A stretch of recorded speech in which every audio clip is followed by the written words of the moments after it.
குறிப்பாக இந்த வீடியோ வந்து பார்த்தோம் அப்படின்னாக்கா துலாம் ராசி அன்பர்களுக்கான வீடியோ. இந்த துலாம் ராசி அன்பர்களுக்கு ஆவணி மாத கிரகங்களை ஆராய்வது வருகின்ற 2025 ஆகஸ்ட் மாதம் 17ஆம் தேதியிலிருந்து 2026 செப்டம்பர் மாதம் 16ஆம் தேதி இந்த இடைப்பட்ட காலகட்டத்தில் நடக்கக்கூடிய நிகழ்வுகள் தான் இந்த மாத பலன்களை நம்ம நிர்ணயிக்கிறோம் அப்படின்னு சொல்லிங்க. இந்த மாத காலகட்டத்தில் இந்த துலாம் ராசி அன்பர்களுக்கு எப்படி இருக்கு அப்படின்னு பார்க்கும்போது உண்மையாலுமே சொல்ல போனால் இந்த ஒரு மாதம் அதிர்ஷ்டம் நிறைந்த மாத காலகட்டங்கள், அதிர்ஷ்ட காத்துக்கள் உங்களோட வீட்டின் வாயில் கதவை தட்டக்கூடிய காலகட்டங்கள், முக்கிய பொறுப்புகள் உங்களை கொடுக்கக்கூடிய காலகட்டங்களாக இருந்துட்டு இருக்கு. எப்பொழுதுமே இந்த துலாம் ராசி என்பவர்கள் இருக்கிற 12 ராசிகளிலே தனி ஒரு நபராக தெரியக்கூடிய ராசி அப்படின்ற சொல்லலாம். இந்த நபர்கள்லாம் நீதி நேர்மைக்கு முக்கியத்துவம் கொடுத்து நடக்கக்கூடிய நபர்களாக இருப்பாங்க. யாரோட சொல்லியும் கேட்டு போய் பேச மாட்டாங்க. உண்மைக்கு புறம்பா பேசக்கூடிய நபர்களாக இவங்க இருக்க மாட்டாங்க. உண்மையாலுமே துலாம் ராசி எப்படி தராசின் குணம் கொண்டதோ அதே போல தராசு குணம் கொண்ட ஒரு நபர்களாக இந்த துலாம் ராசி என்பவர்கள் இருந்துட்டு இருப்பாங்க. ஆனால் இப்படிப்பட்ட இந்த துலாம் ராசி என்பவர்களுக்கு கடந்த ஒரு வருட காலமானது அஷ்டமஸ்தானத்தில் குரு பகவான் இருந்த காலகட்டங்கள் சோதனை விழுந்த காலகட்டமாக இருக்கும். அடிமேல் அடி விழுந்திருக்கும், பிரச்சனைகள் அதிகரிச்சிருக்கும், பொருளாதார நெருக்கடிகள், கடன் சொல்லக்கூடிய அமைப்புகள்லாம் உருவாகிருக்கும். ஆனால் இந்த வருடம் 2025 மே மாதம் தொடங்கின காலகட்டத்திலிருந்து ராசிக்கு 9ஆம் இடத்துல குரு பகவான் வந்த காலகட்டத்திலிருந்து குடும்பத்தில் ஒரு சுபகாரியங்களும் சுப நிகழ்ச்சிகளும், வீடுமனை வாசல் வாங்குவது, கட்டுவது, குடிபெயர்வது, குலதெய்வத்துக்கு செய்ய வேண்டிய சடங்குகள் செய்வது, இந்த மாதிரியான சுப நிகழ்வுகள் செய்யக்கூடிய அமைப்புகள் உருவாயிடுச்சுங்க. அப்போ இந்த நேர காலகட்டத்தில் திருமணம் ஆகாதவர்கள் திருமண வாய்ப்புகளும், முக்கியமாக குழந்தை பேர் இல்லாதவர்களுக்கு குழந்தை பேர் தரிக்கக்கூடிய ஒரு மாதமா இந்த மாதம் வந்துட்டு இருக்கு. ஏன்னா 9ஆம் இடத்துல குரு பகவான் இருந்தால் குழந்தை பாக்கியம் இந்த நேரத்தில் உருவாகிறதுக்கான வாய்ப்புகள் வந்துட்டு இருக்குதுங்க. ஏன்னா 5ஆம் இடத்தை குரு பார்க்குறாரு இல்லைங்களா. 5ஆம் இடம் தான் பூர்வ புண்ணிய ஸ்தானம், புத்திரஸ்தானம்னு சொல்லக்கூடிய. அப்போ புத்திரஸ்தானத்தை குரு பகவான் பார்ப்பதனால் ஒரு புத்திர பேரு சந்தான விருத்திகள் ஏற்படக்கூடிய காலகட்டம் உருவாகும். அதே இடத்துல 9ஆம் இடத்துல ராகு பகவான் இருக்கனால அப்போ கரு உருவானதுன்னா அந்த கருச்சிதவி ஏற்படுறதுக்கான வாய்ப்புகளும் இந்த மாதம் வந்துட்டு இருக்கு. கொஞ்சம் கவனமா இருந்துக்குங்க. படிக்கக்கூடிய மாணவ செல்வங்களா இருந்தால் படிப்புல கொஞ்சம் அக்கறை எடுத்துக்கொள்ள சொல்லுங்க. ஓரளவுக்கு நல்ல பலன்கள் தரும். இந்த நேர காலகட்டத்தில் துலாம் ராசி என்பவர்களுக்கு வியாபாரம் சம்பந்தப்பட்ட துறையில் இருக்கக்கூடிய நபர்களுக்கு வியாபார வளர்ச்சிகள் மேலோங்கலாம், பொருளாதார அபிவிருத்திகள் ஏற்படலாம், திடீர் அதிர்ஷ்டங்கள், திடீர் பணவர்கள் ஏற்படலாம். ஏன் என்ன காரணம், 11ஆம் இடத்துல சூரியன் கேது இணைவு இருக்குங்க. இந்த 11ஆம் இடத்துல எத்தனை கிரகம் இருந்தாலும் அந்த ராசிக்காரர்களுக்கு எப்படியும் யோகத்தை கொடுக்கின்றதுங்க. அப்போ லாபாதிபதி லாபஸ்தானத்தில் இருக்கக்கூடிய காலகட்டத்தில் லாபங்கள் அதிகரிக்கக்கூடிய காலகட்டங்களா இந்த ஆவணி மாத கிரகங்களையானது உங்களுக்கு அதிகரிக்க போகுது. அப்போ இந்த நேரத்தில் நீங்கள் தோண்டு போக வேண்டிய அவசியம் கிடையாது. உழைப்பை நம்மினால் ஊதியத்தை பெறக்கூடிய ஒரு காலகட்டங்களை உருவாகும்.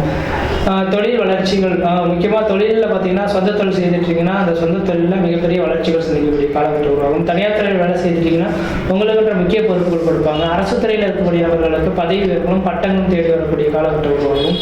வெளிநாடு வெளி மாநிலத்தில் இருக்கக்கூடிய நபர்களுக்கு அந்த நாட்டுக்குடியே வாங்கி அங்கேயே செட்டில்ட் ஆகக்கூடிய ஒரு அமைப்புகள் உருவாகக்கூடிய காலகட்டம் உருவாகும். பதவி பிரமாணம், கிரீடம் போன்ற ஒரு முக்கிய பொறுப்புகள் சுமக்கக்கூடிய ஒரு காலகட்டங்களாக இந்த மாத காலகட்டமானது உங்களுக்கு இருந்துட்டு இருந்துருவீங்க. அதே போல 4ஆம் அதிபதியானவன் சனி பகவான் வந்து வக்ரம் பெற்றிருக்கனால பழமையான வீடுகளை இடிச்சிட்டு புதுமையாக வீடுகளுக்கு கட்டக்கூடிய யோகம் உருவாகும். தாயார் உடல்நிலை ஆரோக்கியமானது சிறந்து வழங்கக்கூடிய காலகட்டம் உருவாகும். படிக்கக்கூடிய மாணவ செல்வங்கள் படிப்பில் ஒரு அக்கறை எடுத்து தான் நல்லா படிக்கின்ற எண்ணங்கள் உருவாக்கக்கூடிய காலகட்டங்கள் உருவாகுதுன்றீங்க. அடுத்த பார்த்தீங்கன்னாக்கா எதிரிகள் எத்தனை பேர் இருந்தாலும் இந்த நேரத்தில் எதிரிகளை உங்களை விட்டு விலகி ஓடக்கூடிய காலகட்டம் உருவாகும். எதிரிக்கும் உங்களுக்கும் இருந்த பிரச்சனைகள் நீங்கி ஒரு சுகமான சூழல்கள் ஏற்படலாம். உடல் ஆரோக்கியம் சிறந்து வழங்கக்கூடிய காலகட்டங்கள். கடந்த ஒரு வருட காலத்தில் அடிவீடு சார்ந்த பிரச்சனைகள், அல்சர் சம்பந்தப்பட்ட கவலை எல்லாம் ஏற்பட்டுக்கலாம். இந்த நேரத்தில் நீங்கள் மருந்து எடுக்கிறீங்களோ இல்லையோ அந்த மாதிரி பிரச்சனைகளுக்கு முற்றுப்புள்ளி வைக்கக்கூடிய ஒரு காலகட்டமாக உருவாகுன்றீங்க. இதுக்கெல்லாம் காரணம் என்னன்னாக்கா உங்களோட ராசிநாதன் ராசிக்கு 9ஆம் இடத்துல குருவும் சுக்கிரனும் சேர்ந்து மகாலட்சுமி யோகத்தில் இருக்கனால இந்த மாத காலங்களில் மகாலட்சுமி உங்களோட வீட்டின் வாயில்களை தட்டிட்டு இருக்காரு. நீங்க நல்லபடியா திறந்து உழைக்கிறதுக்கு முயற்சி எடுத்தீங்க அப்படின்னாக்கா இந்த மாத காலகட்டம் உங்களுக்கு ஒரு மிகப்பெரிய ஒரு வளர்ச்சிக்கான காலகட்டங்களா இருக்கு. திடீர் அதிர்ஷ்டங்கள், திடீர் பணவரவுகள் ஏற்படக்கூடிய காலகட்டமா இருக்கு. இந்த குருவும் சுக்கிரனை சேர்ந்து 9ஆம் இடத்துல சம்பந்தப்பட்டு அவர் பார்க்கக்கூடிய இடமானது 3ஆம் இடத்தை பார்க்கறதுனால உங்களோட இளைய சகோதரத்துக்கு நடக்காத ஒரு சில விஷயங்கள் கண்மண்ணே நடக்கிறத பார்க்க முடியும். திடீர் அதிர்ஷ்டங்கள், திடீர் பணவரவுகள் ஏற்படலாம். எடுக்கக்கூடிய முயற்சிகள் எல்லாமே வெற்றி பெறலாம். ஏன்னா 3ஆம் இடமானது வெற்றி ஸ்தானம் அப்படின்னால நீங்க எடுக்கக்கூடிய முயற்சிகள் எப்பொழுதும் தோந்து போக மாட்டீங்க. வெற்றிகள் பெறக்கூடிய ஒரு காலகட்டமா இந்த மாத காலகட்டம் வந்துட்டு இருக்கு. 5ஆம் இடத்தை இந்த குரு பகவான் பார்க்க இருக்கிறனால குழந்தை பேர் இல்லாதவர்கள் குழந்தை பேரும், குழந்தை பெற்றெடுத்த நபர்களுக்கு அந்த குழந்தையினால திடீர் அதிர்ஷ்டங்களும் ஏற்படலாம். அதே போல் பார்த்தீங்க அப்படின்னாக்கா இந்த குருவின் பார்வையானது ராசிக்கு பார்த்தோம் அப்படின்னாக்கா உங்கள் ராசியவே குரு பார்த்துட்டு இருக்காரு. அப்போ தன்னோட ராசியை குரு பார்க்கறனால உங்கள் முகத்தில் வந்து ஒரு தனி பொலிவு ஏற்படுறதை பார்க்க முடியும், தேஜஸ் உருவாகிறத பார்க்க முடியும்.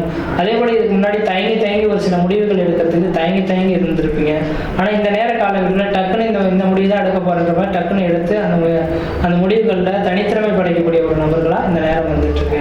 அப்போ கடந்த ஒரு வருட காலம் நீங்கள் கஷ்டப்பட்டவங்களுக்கு இந்த ஒரு மாத காலமானது, ஒரு மாத காலம்னு சொல்ல முடியாது, 2026 ஜூன் மாத காலகட்டங்களும் நீங்கள் நினைக்கிறதெல்லாம் சாதனை படிக்க போறீங்க, வாழ்க்கையில வெற்றி பெற போறீங்க அப்படிங்கிறத மட்டும் ஆணித்தரமா சொல்ல விரும்புகிறேங்க.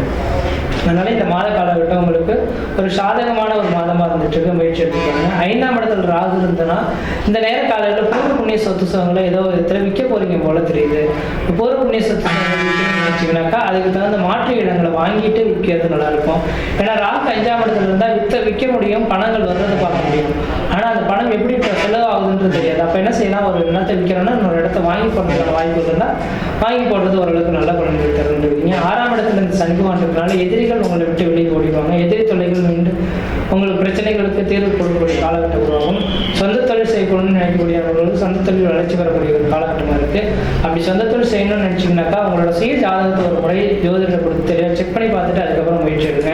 பத்தித்தான் தோஷம் கிடையாது. இந்த நேரத்தில் ஏதாவது திருமணம் பண்ணணும்னு நினச்சிங்கன்னா கண்டிப்பாக திருமணத்துக்கான, ஏன்னா 7ஆம் அதிபதினு சொல்லக்கூடிய கிரகம் தனக்கு 12ஆம் இடத்துல இருந்தாலும் கூட இந்த மாதத்தின் பிற்பகுதியில் ராசி நோக்கி வர்றதுனால திருமணமாகாத நபர்கள் திருமணம் நிச்சயிக்கப்படக்கூடிய காலகட்டமும், குழந்தைகள் இல்லாதவர்கள் குழந்தை பெரும் உருவாகக்கூடிய காலகட்டமாக இருக்கு. இந்த மாத காலகட்டத்தில் நீங்கள் வளர்ச்சி அடைகிறதுக்காக நீங்கள் வழிபடக்கூடிய தெய்வம் எதுனாக்கா தட்சிணாமூர்த்தி வழிபாடு மிகப்பெரிய வளர்ச்சிகளை தரும். அல்லது மாதத்தில் வரக்கூடிய பிரதோஷ வழிபாடு என்று பிரதோஷ காலகட்டத்தில் 1 லிட்டர் பால், ஒரு குணம் முல்லைப்பூ வாங்கி கொடுத்து நந்தி பகவானுக்கு அர்ச்சனை செய்வதன் மூலமாக இந்த மாத காலகட்டத்தில் சாதனை மிகுந்த மாதமாக மாற்றிக்கொள்வதற்கான வாய்ப்பு இருக்கு. முயற்சி எடுத்து பாருங்கள், கண்டிப்பாக வெற்றி பெறுவீர்கள். நன்றி, வணக்கம்.